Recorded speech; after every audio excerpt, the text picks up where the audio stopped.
Hello दोस्तों, हम science के एनसीईआरटी के सिक्स्थ क्लास की बुक को एमसीक्यूज के थ्रू कवर कर रहे थे, जिसमें हमने अभी तक चैप्टर 4 तक कवर कर लिया है। आज हम चैप्टर नंबर 5, जिसमें हम लंबाई और गति के मापन को देखेंगे, इस चैप्टर को कवर करेंगे। तो आई एम योर दोस्त Rahul Sharma and I welcome you all to Rahul Sharma education. तो दोस्तों, आज के सबसे पहले सवाल की तरफ बढ़ते हैं, जो कि हमारा असर्शन रीजन का सवाल है। कथन है कि किसी वस्तु की लंबाई मापने के लिए एक निश्चित मात्रक का प्रयोग आवश्यक होता है। अब मैंने आपको बताया है कि ऐसे प्रश्नों को सॉल्व करने के लिए आप कथन को पढ़ने के बाद कारण को पढ़ने से पहले क्यों की लगा दें। तो किसी वस्तु की लंबाई मापने के लिए एक निश्चित मात्रक का प्रयोग आवश्यक होता है, ये सही है, क्योंकि हाथ, अंगुली या हथेली जैसे पारंपरिक मात्रक सभी व्यक्तियों के लिए समान होते हैं। तो ये आपका कथन गलत है, क्योंकि आप देखेंगे किसी बच्चे के हाथ की जो लंबाई होती है या उसके किसी बड़े के हाथ की अंगुली या हथेली, इन सब में अंतर होता है। तो सभी व्यक्तियों के लिए ये जो भी पारंपरिक मात्रक हैं, ये अलग अलग होते हैं, असमान होते हैं। इसलिए हमें एक निश्चित मात्रा का प्रयोग जरूरी होता है। तो कथन तो सही है, लेकिन उसका जो कारण है वो गलत है। तो ए सही है, आर गलत है, इस वजह से आपका जो सही आंसर हो जाएगा वो हो जाएगा आपका ऑप्शन नंबर सी। बढ़ते दूसरे सवाल की तरफ। दूसरा सवाल भी असर्शन रीजन का है। सवाल है दोस्तों कि गति को केवल दूरी से नहीं, संदर्भ बिंदु से भी जोड़ा जाता है। तो ये बिल्कुल सही है कथन। इसका कारण है क्योंकि संदर्भ बिंदु स्थिर या गतिशील दोनों हो सकता है। तो आप देखेंगे कि जब आप एक बस के अंदर बैठे हैं, है ना, तो बस के अंदर में मान लीजिए आप बैठे हैं और आपके साथ कोई दूसरा व्यक्ति भी है। तो अगर आपने आपको आप संदर्भ बिंदु मानेंगे तो आपके लिए ये व्यक्ति स्थिर है। लेकिन बाहर की चीजों को, जैसे पेड़ हो गए, झाड़ियां हो गई या जो भी बिल्डिंग्स है, अगर इन सबको आप संदर्भ बिंदु माने तो इन सब की तुलना में आप गतिशील हैं। तो इससे पता ये चलता है कि जो संदर्भ बिंदु है वो स्थिर भी हो सकता है या गतिशील भी हो सकता है। तो अगर बाहर के संदर्भ बिंदु की बात करें तो वो गतिशील है। वहीं अंदर के, अगर इस व्यक्ति के संदर्भ के इस व्यक्ति को यदि हम संदर्भ बिंदु माने तो ऐसे स्थिति में हम स्थिर होते हैं। तो संदर्भ बिंदु स्थिर या गतिशील दोनों हो सकता है। और गति को हम केवल दूरी से नहीं माप सकते, उनको संदर्भ संदर्भ बिंदु से भी जोड़ना पड़ेगा, तभी जाके हमें गति का सही मान पता चल पाता है। तो कथन भी सही है, रीजन भी सही है। तो आप देखेंगे ए और आर दोनों सही है, और जो कारण है वो कथन की सही व्याख्या भी कर रहा है। तो ऑप्शन ए आपका सही जवाब हो जाएगा। तीसरे सवाल की तरफ बढ़ते हैं। कथन है कि झूला दोलन गति का उदाहरण है। बिल्कुल सही है। कारण, क्योंकि दोलन गति में वस्तु एक ही दिशा में निरंतर बढ़ती रहती है। अब देखिए ये कथन गलत है। तो सबसे पहले आप समझिए कि गति तीन प्रकार की होती है। एक होती है सरल गति, या इसको हम सरल रेखीय गति भी कहते हैं।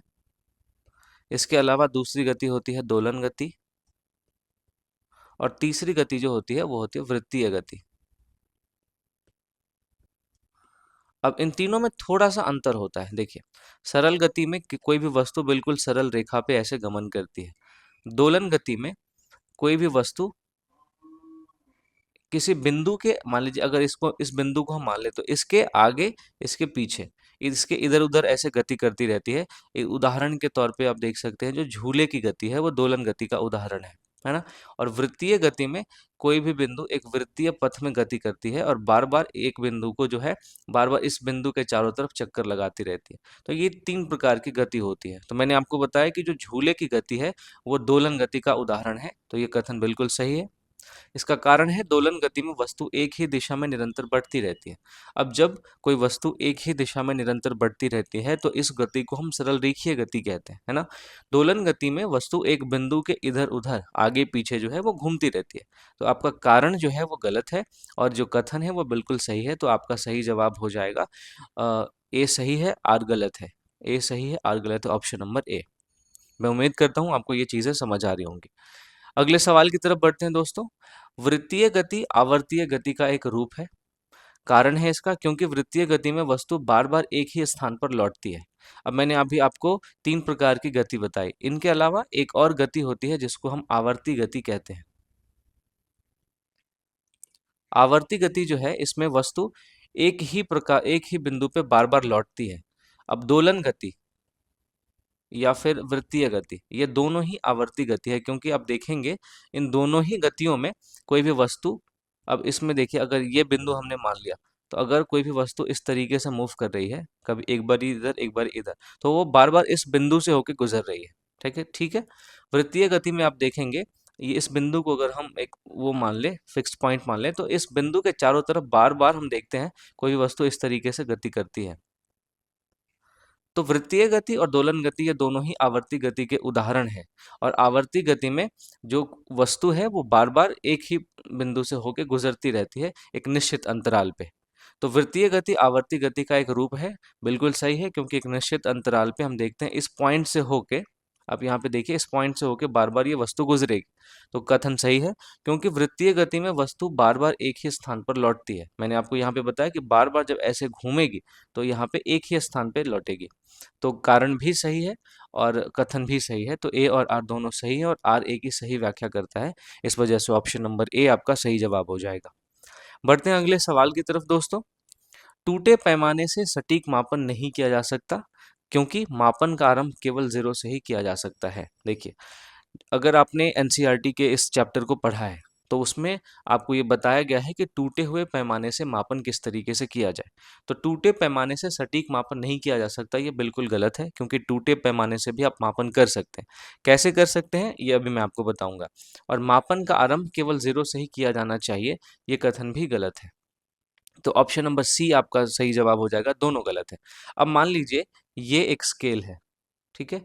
अब इसमें नॉर्मली क्या होता है, 0 सेंटीमीटर से शुरू होता है, फिर 0 के बाद 1 होता है, 2 होता है, 3 होता है, ऐसे करके हम देखते हैं एक स्केल में 15 सेंटीमीटर तक होता है। लेकिन मान लीजिए कि अगर आपका 0 का रेफरेंस पॉइंट यहाँ से टूट गया, मैं आपको बताता हूँ, अगर मान लीजिए यहाँ से ये टूट गया, अब यहाँ सिर्फ 1 से अगर आपका स्केल शुरू हो रहा है, तो भी आप क्या करेंगे, किसी भी वस्तु को माप सकते हैं। मान लीजिए अगर आपने 1 से मापना शुरू किया और आप कोई भी वस्तु 10 सेंटीमीटर की है ना, तो 1 से मापने के बाद आपने जिस पॉइंट से मापना शुरू किया है, 10 टोटल जो लेंथ है 10 सेंटीमीटर, आपको किसी भी वस्तु की लंबाई आई एक ऐसे स्केल से जो 1 से शुरू होता है। तो इस 10 सेंटीमीटर से आपको 1 सेंटीमीटर को क्या करना है, माइनस कर देना है, तो आपको आपका सही लेंथ मिल जाएगा। तो सही लेंथ हो जाएगा 9 सेंटीमीटर। अगर आपने 2 से लिया होता, 2 से किसी भी वस्तु को मापा होता, तो आप टोटल लंबाई में से 2 को माइनस कर देते। अगर मान लीजिए किसी स्केल में 4 से शुरू हो रहा है, इससे पहले का टूट चुका है, तो 4 से हम मापेंगे और जो टोटल लेंथ आएगा उसमें से हम 4 को माइनस कर देंगे। तो ऐसे केस में हम इस तरीके से करके हम सटीक मापन कर सकते हैं। ज़रूरी नहीं है कि मापन का आरंभ हम हमेशा 0 से ही करें। तो आपका ये दोनों कथन जो है वो गलत हो जाता है। अगले सवाल की तरफ बढ़ते हैं। निम्न कथनों पर आपको विचार करना है। गति के लिए संदर्भ बिंदु जरूरी है, बिल्कुल सही बात है। दोलन गति में वस्तु एक ही दिशा में चलती है, दोलन वस्तु में एक ही दिशा में वस्तु नहीं चलती। दोलन गति में जो है वस्तु वो एक बिंदु के इधर उधर गति करती है, एक दिशा में नहीं चलती, एक बारी इधर एक बारी इधर। तो ये दूसरा आपका जो कथन है वो गलत हो जाता है। और तीसरा है 1 मीटर में 100 सेंटीमीटर होता है, ये बिल्कुल ठीक है। अब देखिए, गति के लिए आपको 3 चीजें जरूरी होती है, एक तो दूरी, दूसरा समय और तीसरा एक संदर्भ बिंदु। बिना संदर्भ बिंदु के आप किसी भी वस्तु की गति को सटीक तरीके से नहीं माप सकते हैं। किसी भी वस्तु को गति को या तो नहीं माप पाएंगे या सटीक तरीके से नहीं माप पाएंगे। तो किसी भी वस्तु की गति को मापने के लिए 3 सबसे ज्यादा जरूरी चीजें जो है, एक तो दूरी, दूसरा समय, कितने समय वो गति कर रहा है, और संदर्भ बिंदु। क्योंकि गति का आप देखेंगे जो फॉर्मूला होता है वो होता है दूरी बटा चाल। अब चाल को मापने के लिए हमें समय की जरूरत पड़ती है, इस वजह से गति जो है वो समय पे भी निर्भर करता है। तो गति के लिए संदर्भ बिंदु आवश्यक है, ये बिल्कुल सही है। दोलन गति में मैंने आपको बताया वस्तु एक ही दिशा में नहीं चलती, बल्कि एक बिंदु के आगे पीछे ऐसे घूमती रहती है। और 1 मीटर में 100 सेंटीमीटर होता है, ये तो आपने बचपन से पढ़ा ही होगा। अब देखिए, ये मीटर और सेंटीमीटर का जो कॉन्सेप्ट है, इसको आपको किस तरीके से ध्यान में रखना है। सबसे पहले आपको याद रख लेना है milli, centi, deci, metre, deka, hecto और लास्ट में किलोमीटर। ठीक है। तो ऊपर से नीचे जब आप आते हैं तो आपका जो मान है वो बढ़ता जाता है। मिली सेंटीमीटर से बड़ा होता है मिलीमीटर से बड़ा होता है सेंटीमीटर, सेंटीमीटर से बड़ा डेसीमीटर, इससे बड़ा मीटर, और सबसे बड़ा जो है वो किलोमीटर होता है। तो हम अलग अलग वस्तुओं की अलग अलग दूरी को मापने के लिए हम अलग अलग मात्रक का इस्तेमाल करते हैं। अगर आपको दो जगहों के बीच की दूरी निकालनी है तो आप किलोमीटर का इस्तेमाल करेंगे, है ना। अगर आपको अपने पेंसिल की लंबाई मापनी है तो आप उसको सेंटीमीटर का उसके लिए सेंटीमीटर का इस्तेमाल करेंगे। तो देखिए इन सब के बीच में जो है ना, अगर आप ऊपर से नीचे आ रहे हैं तो इन सब के बीच में 10 से मल्टीप्लाई कर दीजिए, यानी 1 मिलीमीटर इज इक्वल टू, माफ कीजिएगा, 10 से मल्टीप्लाई नहीं कीजिए, 10 से डिवाइड कीजिए। और अगर आप नीचे से ऊपर जा रहे हैं तो फिर 10 से मल्टीप्लाई कर दीजिए, यानी कि आप देखेंगे 1 किलोमीटर जो है वो 10 हेक्टोमीटर हो जाएगा। ठीक है, 1 किलोमीटर जो है वो 10 और 10 मल्टीप्लाई होकर 100 हो जाएगा, तो 100 डेकामीटर हो जाएगा। उसके बाद 1 किलोमीटर में आप देखेंगे अगर मीटर है तो 10, इधर मल्टीप्लाई 10 है और 10 है, 1000 हो जाएगा। तो 1 किलोमीटर में हम देखते हैं 1000 मीटर हो जाता है। तो ये आपने सीखा होगा कि किस तरीके से हम एक मात्रक से दूसरे मात्रक में कन्वर्शन करते हैं।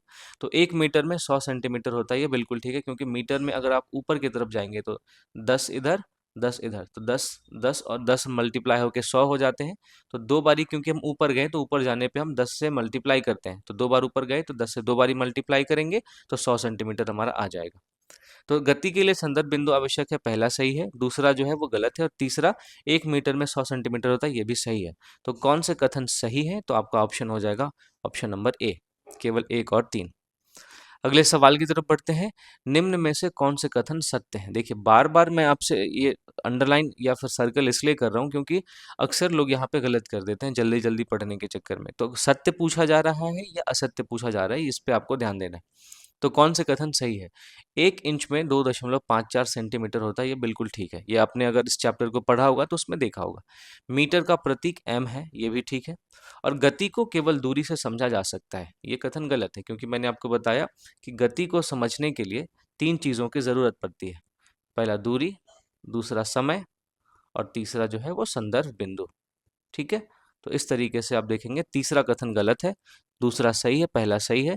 तो ऑप्शन बी आपका सही जवाब हो जाता है, केवल 1 और 2। अगला क्वेश्चन है, निम्न में से कौन से कथन सत्य हैं? ठीक है, गति तब होती है जब किसी वस्तु की स्थिति संदर्भ बिंदु के सापेक्ष समय के साथ बदलती है, बिल्कुल सही बात है। हम किसी भी वस्तु को गति में तभी कहते हैं जब वो किसी संदर्भ बिंदु के साथ अपनी स्थिति को लगातार बदलते रहे। दूसरा है, वृत्तीय गति दोलन गति का उदाहरण है, ये गलत है। वृत्तीय गति आवर्ती गति का उदाहरण है। मैंने आपको बताया था कि आवर्ती गति एक ऐसे प्रकार की गति होती है जिसमें कोई भी वस्तु एक निश्चित समय अंतराल के बाद अपनी एक बिंदु से होकर बार बार गुजरती है। तो वृत्तीय गति जो है और दोलन गति, ये दोनों प्रकार की गति जो है वो आवर्तीय या आवर्ती गति का उदाहरण है। तो वृत्तीय गति दोलन गति का उदाहरण नहीं है, ये ऑप्शन आपका गलत हो जाता है। दोलन गति आवर्तीय गति होती है, ये बिल्कुल ठीक है। तो आपका ऑप्शन ए और ऑप्शन 3 ये सही हो जाता है। तो सही जवाब आपका हो जाएगा 1 और 3, क्योंकि आपसे पूछा गया कि कौन से कथन सत्य है। ठीक है, तो ऑप्शन ए आपका सही आंसर है। अगला सवाल है, लंबाई का एसआई मात्रक सेंटीमीटर है। दोस्तों ये गलत है, क्योंकि आप देखेंगे लंबाई का एसआई मात्रक जो है वो मीटर है। एसआई का जो फुल फॉर्म होता है वो सिस्टम ऑफ इंटरनेशनल न्यूमरेशन होता है। तो एसआई मात्रक का पूरे विश्व में इस्तेमाल होता है ताकि अलग अलग देश के लोग एक ही लंबाई के माप को अलग अलग ना मापे, वो हमेशा एक समान मापे। तो एक एसआई यूनिट सिस्टम का इस्तेमाल किया जाता है, और एसआई यूनिट सिस्टम में लंबाई का जो मात्रक है वो सेंटीमीटर नहीं बल्कि मीटर है। फिर दूरी को केवल समय से मापा जा सकता है। दूरी को केवल समय से नहीं माप सकते हैं, ये गलत है। दूरी को मापने के लिए हमें एक संदर्भ बिंदु की भी ज़रूरत पड़ती है। और गति एक सदिश राशि है। तो देखिए कोई भी राशि दो प्रकार की होती है, फिजिक्स में अगर आप पढ़ेंगे तो एक होती है अदिश राशि और दूसरी होती है सदिश राशि। तो इन दोनों में थोड़ा सा फर्क होता है। जो अदिश राशि होती है इसमें केवल और केवल हमें मान की ज़रूरत पड़ती है, दिशा की ज़रूरत नहीं पड़ती। वहीं सदिश राशि जो होती है इसमें मान और दिशा हमें दोनों की ज़रूरत पड़ती है। तो आप देखेंगे जब भी हम किसी वस्तु की गति को बताते हैं तो क्या हम ये बताते हैं कि वो किस डायरेक्शन में जा रही है, किस दिशा में जा रही है? नहीं बताते। हम केवल किसी वस्तु को मान लीजिए 10 किलोमीटर पर आवर इस तरीके से बताते हैं, इसमें दिशा का कोई भी मेंशन नहीं होता। इस प्रकार हम देखते हैं कि गति जो है वो एक सदिश राशि नहीं है, क्योंकि इसके लिए केवल और केवल मान की जरूरत पड़ती है, दिशा जो है वो आवश्यक नहीं है। तो ये भी गलत हो गया। तो तीनों ऑप्शन हमारा गलत है। तो कह रहा है सही विकल्प चुनिए। तो सभी असत्य हैं, सभी गलत हैं। ऑप्शन बी आपका सही आंसर हो जाएगा। अगला सवाल है, निम्न में से कौन से कथन सही है? फिर से मैं बार बार आपको बता रहा हूं कि आप सही पूछ रहा है या गलत पूछ रहा है, इस पे पूरा फोकस करें। तो निम्न में से कौन से कथन सही है? सबसे पहला है, एक ही वस्तु को अलग अलग संदर्भ बिंदु से गति या स्थिर दोनों कहा जा सकता है। इसके बाद दूसरा दूसरा है, दोलन गति में वस्तु एक बिंदु के इर्द गिर्द दोहराती है।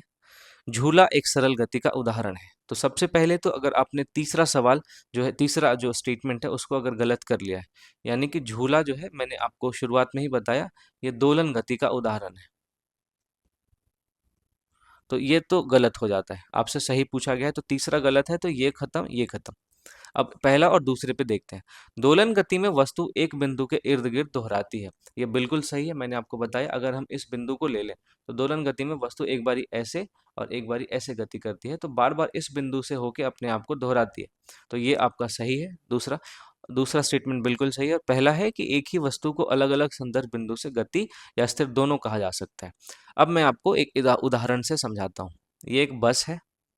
इस बस के अंदर अगर आप बैठे हैं और आपके साथ एक और यात्री बैठा है, तो आप इस व्यक्ति को अगर संदर्भ बिंदु माने तो इसकी तुलना में आप स्थिर हैं, ठीक है। लेकिन बाहर की जो चीजें हैं, चाहे वो पेड़ पौधे हो गए, चाहे वो बिल्डिंग्स हो गई, घर हो गई, है ना, इन सब की तुलना में आप गतिशील हैं। तो देखिए, अगर हमने क्या किया, संदर्भ बिंदु को बदल दिया, तो बाहर के चीजों को अगर हमने संदर्भ बिंदु माना है तो हम गतिशील हो गए। अगर हमने अंदर बैठे अपने साथ वाले व्यक्ति को संदर्भ बिंदु माना है तो हम स्थिर हो गए। तो अलग अलग संदर्भ बिंदु से गति या स्थिर दोनों ही कहा जा सकता है किसी भी वस्तु को। तो पहला ऑप्शन बिल्कुल सही है। तो पहला सही है, दूसरा सही है, तीसरा गलत है, तो ऑप्शन बी आपका सही जवाब हो जाएगा। बढ़ते हैं आगे दोस्तों, मिलान करना है इसमें आपको। एसआई मात्रक प्रणाली एक तरफ है, दोलन गति है, वृत्तीय गति और लंबी दूरी है। देखिए, लंबी दूरी को मापने के लिए हम किलोमीटर का इस्तेमाल करते हैं, मैंने आपको बताया है। एसआई मात्रक प्रणाली जो है वो लंबाई का एसआई मात्रक मीटर है, ठीक है। दोलन गति में झूला का उदाहरण हम देखते हैं और वृत्तीय गति में हम गोल चक्कर देखते हैं। तो आपका क्या हो जाएगा, पहला का डी, दोलन गति का झूला, दूसरा का बी, वृत्तीय गति का गोल चक्कर, ये भी ठीक है, तीसरा का सी और चौथा का ए। तो D B C A, D B C A, option A आपका सही जवाब हो जाएगा। अगले सवाल की तरफ बढ़ते हैं दोस्तों। यदि एक साइकिल का पहिया 2 मीटर परिधि का है और उसने 15 बार घूर्णन किया तो तय दूरी कितनी होगी? देखिए, मान लीजिए ये साइकिल का पहिया है।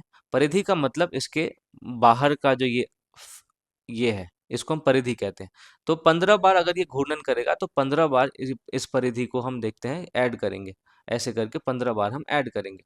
तो अगर ये इसकी पूरी परिधि 2 मीटर की है और इसने 15 बार घूर्णन किया, तो हम तय दूरी निकालने के लिए सीधा सीधा 2 को 15 से मल्टीप्लाई कर देंगे। तो हमारा आंसर हो जाएगा 15 दूना 30 मीटर, जो कि ऑप्शन नंबर ए है। बहुत सिंपल सा सवाल था, इसमें कुछ ज्यादा कॉन्सेप्ट लगाने की जरूरत नहीं है। अगला सवाल है, झूले की गति का सही वर्गीकरण क्या है? मैंने आपको अभी तक कई बार बताया है कि झूले की जो गति है वो दोलन गति का उदाहरण है, ठीक है। तो ऑप्शन बी आपका सही जवाब हो जाएगा। अगला सवाल है, निम्नलिखित में से कौन सा उपकरण वक्र रेखा की लंबाई मापने हेतु उपयुक्त है? धातु की छड़, कागज का पट्टा, धागा या परिधीय बेलन? तो आप देखेंगे वक्र रेखा इस तरीके से होती है। तो ऐसे दूरी को मापने के लिए, ऐसी लंबाई को मापने के लिए हम धागे का इस्तेमाल कर सकते हैं। इसके ऊपर हम इस तरीके से आप देखेंगे धागे को रख सकते हैं और फिर इस धागे को सीधा करके हम इसकी लंबाई को माप सकते हैं। अब इस पूरे धागे को अगर हम सीधा करके इतने लंबा कर लें और फिर हम इसको किसी टेप से माप सकते हैं। तो धागा जो है वो वक्र रेखा की लंबाई मापने हेतु सबसे उपयुक्त है। तो ऑप्शन सी आपका सही जवाब हो जाएगा। आगे बढ़ते हैं। यदि पैमाने का शून्य बिंदु स्पष्ट नहीं है तो लंबाई मापने के लिए क्या करें? पैमाने का प्रयोग ना करें, अनुमान से मापें, किसी ज्ञात बिंदु से मापकर प्रारंभ करें और अंतर निकालें, और डी पैमाने को उल्टा रखें। तो मैंने आपको बताया कि ज़रूरी नहीं है कि अगर स्केल से हमको किसी भी वस्तु को मापना है तो उसमें ज़ीरो हो ही, हम बिना ज़ीरो के भी माप सकते हैं। बस हमें ध्यान में ये रखना है कि किसी भी ज्ञात बिंदु से हमको उसको मापना है, और जो हमारा आंसर आता है उसमें से जो ज्ञात बिंदु है, मान लीजिए ज्ञात बिंदु अगर हमने 2 सेंटीमीटर लिया है तो उसमें से हम 2 सेंटीमीटर को माइनस कर देंगे, अंतर निकालेंगे, तो हमें अपना आंसर मिल जाता है। तो ऑप्शन सी आपका सही जवाब हो जाता है। अगला सवाल है, गति को मापन करने के लिए आवश्यक तत्व कौन कौन से हैं? दूरी, समय और संदर्भ बिंदु। मैंने आपको बताया है ये तीनों ही गति को मापने के लिए जरूरी है।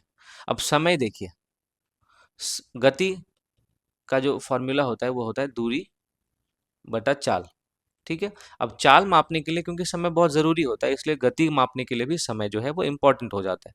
तो दूरी, समय और संदर्भ बिंदु, ये तीनों ही मापन करने, गति को मापन करने के लिए बहुत जरूरी है। तो आपका ऑप्शन हो जाएगा डी सभी।